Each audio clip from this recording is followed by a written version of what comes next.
Video کو like کر کے آگے شیئر ضرور کر دینا۔ بعض گناہ ایسے ہیں کہ جو فوراً معاف کر دیے جاتے ہیں، بعض گناہ ایسے ہیں جو توبہ کی برکت سے معاف کر دیے جاتے ہیں، لیکن زنا وہ گناہ ہے کہ جس کی سزا انسان کو اس کی نسلوں تک ملتی رہتی ہے اور اس کی نسلیں پریشان رہتی ہے۔ بہت سارے لوگ کہتے ہیں مولانا میں نے کیا گناہ کر دیا، میں تو نماز بھی پڑھ رہا ہوں، ہر سال عمرہ بھی کرتا ہوں، میں تو حج بھی کر چکا ہوں، زکوٰۃ بھی دے رہا ہوں، لیکن پریشان رہتا ہوں۔ ممکن ہے اس کے خاندان میں اوپر اس کے باپ داداؤں نے کسی کی عصمت کو تار تار کیا تھا، جس کی نحوست آج تک ان کی اولاد کو پہنچ رہی ہے، اور اللہ اکبر ان کو بے چین اور بے قرار کر رہی ہے۔ کسی نے کہا تھا لمحوں کے گناہوں نے صدیوں کی سزا پائی، یہی معاملہ انسانوں کے ساتھ ہوتا ہے۔ جوانی میں گناہ کرنا بہت اچھا لگتا ہے، لیکن جوانی کے جذبات میں بہ کر گناہ کرنے والوں سے میں پوچھنا چاہتا ہوں،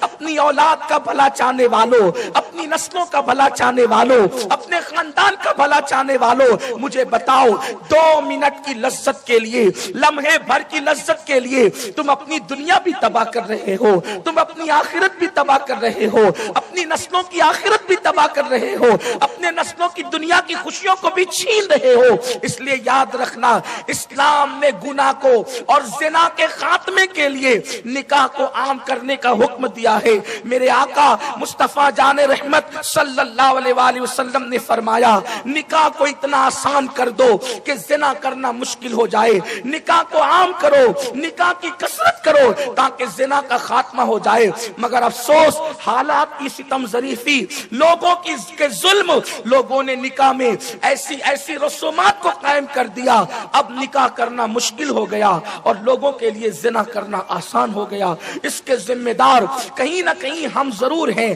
میرے آقا صلی اللہ علیہ وسلم کے دیوانوں، میں نے بہت طویل گفتگو نہیں کرنا، جلدی سے اشارے دے کے آگے بڑھنا چاہتا ہوں تاکہ نکاح کی تقریب جلد سے جلد جو ہے تکمیل کو پہنچے اور آگے کا پروگرام آپ سماعت کر سکیں۔ وہ جوان اللہ کے رسول کے پاس کہتا ہے کہ یا رسول اللہ آپ مجھے زنا کرنے کی اجازت دیں۔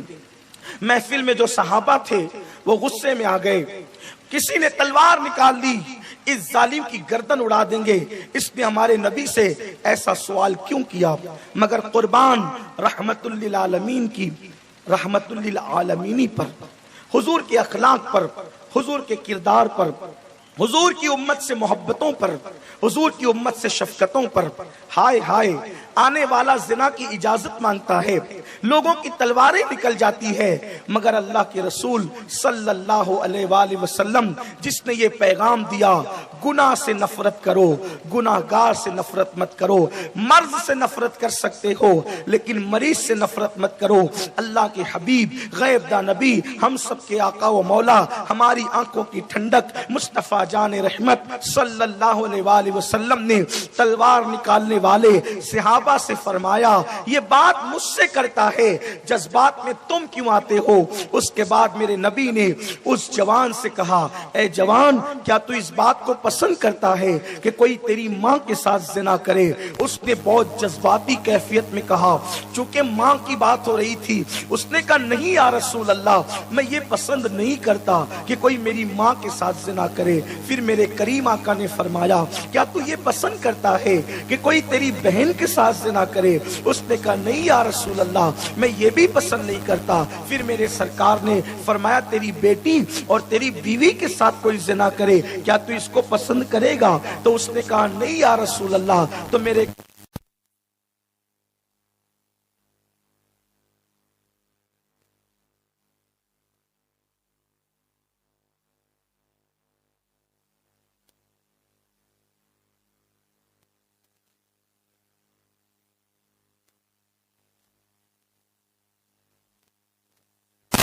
اس کے سینے پہ ہاتھ رکھ کر کہا اللہ اس کے دل میں گناہ کی نفرت پیدا کر دے۔ ایک لمحے کے اندر اس شخص کے دل کی زندگی تبدیل ہو جاتی ہے اور زنا سے نفرت پیدا ہو جاتی ہے۔ اور پھر حدیث مبارکہ سے یہ اشارہ بھی ملتا ہے، اشارۃ النص کے طور پر حدیث کہہ رہی ہے، میرے آقا نے فرمایا اگر کیا تو یہ پسند کرتا ہے کہ تیری ماں کے ساتھ کوئی زنا کرے؟ مطلب یہ بھی نکل سکتا ہے کہ کہ اگر تو کسی کے ماں کے ساتھ زنا کرے گا تو تیری ماں کے ساتھ بھی زنا کیا جا سکتا ہے، اگر تو کسی کی بہن کے ساتھ زنا کرے گا تو تیری بہن کے ساتھ بھی زنا کیا جا سکتا ہے، اگر تو کسی کی بیوی اور بیٹی کے ساتھ زنا کرے گا تو تیری بیوی اور بیٹی کے ساتھ بھی زنا کیا جا سکتا ہے۔ اب میں پوچھنا چاہتا ہوں، جو لوگ اپنے گھر کی عورتوں کی عزت کو تحفظ دینا چاہتے ہیں لیکن دوسروں کے ساتھ بدکاری کر کے وہ اپنے گھر کی عورتوں کی عزت کو خود نیلام کرتے ہیں، ان لوگوں کا انجام کیا ہوگا؟ تو یہ نکاح کے پہلے کی زندگی ہے۔ انسان نکاح سے پہلے کی زندگی کو بدی سے پاک رکھے، پاک دامن رہے، نیکیوں پر قائم رہے، نیکیوں پہ استقامت رکھے، اور پھر جب نکاح کرے تو نکاح کرتے وقت بھی اس کو چاہیے کہ وہ نکاح کرتے وقت کوئی ایسا کام نہ کرے جس سے اللہ اور اس کے رسول ناراض ہو جائیں۔ آج لوگ نکاح کرتے ہیں، ایک سنت پر عمل کرنے کے لیے نکلتے ہیں، ہزاروں بدعات اور خرافات میں پڑتے ہیں، ڈی جے لگائے جاتے ہیں، الگ الگ رسومات ہوتی ہے، رت جگہ میں ناچتے ہیں، گانے گاتے ہیں، ڈھول پیٹے جاتے ہیں اور اللہ رسول کو ناراض کیا جاتا ہے، بے پردگی ہوتی ہے، مرد اور عورتوں کا اختلاط ہوتا ہے۔ یہ ساری چیزیں اللہ رسول کو ناراض کرنے والی ہے۔ اور پھر نکاح کے بعد کی زندگی، نکاح کے بعد کی زندگی یہ ہے کہ جس کو تم نے اپنا شریک حیات بنایا ہے، جس کو تم نے اپنی زندگی کا پارٹنر بنایا ہے، پارٹنر آف لائف جس کو آپ نے اپنی زندگی کا بنایا ہے، اس کے ساتھ ہمارا اور آپ کا سلوک بہت اچھا ہونا چاہیے۔ کیونکہ اگر ہم نے کسی سے ایک منٹ کے لیے دوستی کی، ایک منٹ کے لیے، تو قیامت کے دن اللہ اس ایک منٹ کی دوستی کے بارے میں بھی پوچھے گا۔ مثال کے طور پر اگر ہم ایک بس میں 2 لوگ سفر کر رہے ہیں یا 4 لوگ سفر کر رہے ہیں تو ایک سیٹ پہ جو 2 لوگ بیٹھے تھے تو اللہ تعالیٰ اس سفر کے متعلق بھی پوچھے گا کہ جب تم دونوں ایک سیٹ پر بیٹھے تھے، ایک سواری پر بیٹھے تھے، تو تم نے اس کی حق تلفی کیوں کی تھی؟ ممکن ہے کہ اس کی حق تلفی کرنے کی بنیاد پر آپ نمازی ہونے کے بعد بھی جہنم میں داخل کر دیے جائیں، آپ روزے دار ہونے کے باوجود بھی جہنم میں داخل کر دیے جائیں۔ میں آپ سے پوچھنا چاہتا ہوں، اگر کسی کے ساتھ ہم ایک سیٹ پر بیٹھیں اور اس کا حق ادا نہ کریں، اس کی حق تلفی کریں، تو بھی نمازی ہونے کے باوجود جہنم میں جا سکتے ہو۔ تو جس کو زندگی کا پارٹنر بنایا، جس کو شریک حیات بنایا، جس کو بیوی بنایا، اگر آپ نے اس کی حق تلفی کی تو قیامت کے دن آپ کا انجام کیا ہوگا؟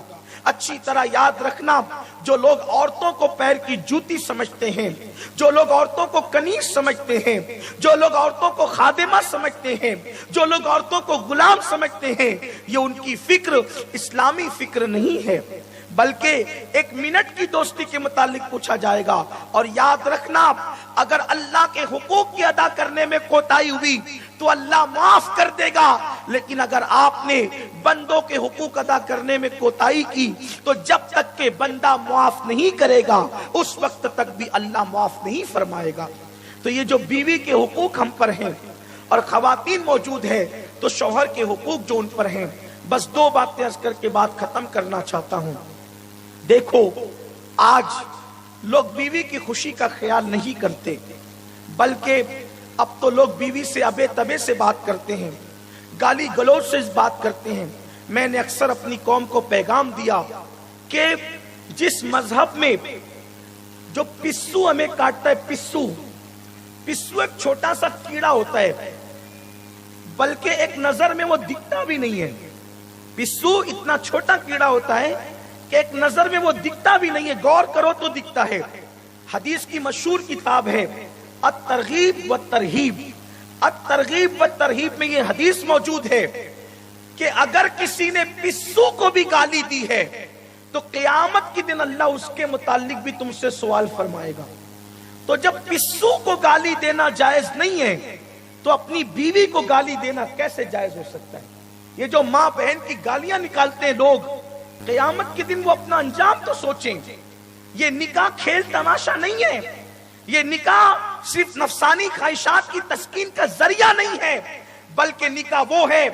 2 اجنبی دلوں کا ملاپ، 2 دوریوں کا قرب، 2